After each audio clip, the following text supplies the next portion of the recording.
मुझे मेरा गुल्ला फोड़ने से कोई नहीं रोक सकता। आज मैं अपना गुल्ला फोड़ के ही रहूंगा और मुझे रोकने वाला कोई नहीं। किसी के अंदर दम नहीं है कि मुझे कोई रोकेगा, क्योंकि मेरा डर मैं सबके अंदर है, क्योंकि मेरा सपोर्ट में मेरे मामा है और जिसका मामा उसके सपोर्ट में रहता है उसके सब लोग उससे डरते हैं। इसके लिए मेरा मामा मेरे को बचाएगा। मेरे मामा को मेरी मम्मी भले ही पिटती हो, मारती हो, लेकिन मेरे को कोई पीट दे मार दे ये किसी के अंदर दम नहीं है, क्योंकि मेरे पीछे मेरा मामा खड़ा रहता है और मेरा मामा मैं आपके साथ हूँ हर टाइम। हलते मुझते करते पटी करते सब टाइम मैं आपके साथ हूँ, ठीक?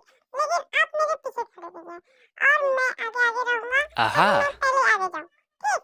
और हाँ, मेरा मामा मेरा नाम लॉरेंस रखना चाह रहा था, लेकिन मेरी माँ अपनी मनमानी करते हुए मेरा नाम शौर्य रख दी। मेरा मामा कोई बात नहीं, मैं आपके लिए मैं लॉरेंस ही रहूंगा। आप मुझे हमेशा लॉरेंस ही बोलो, मैं आपका डॉन बन के रहूंगा।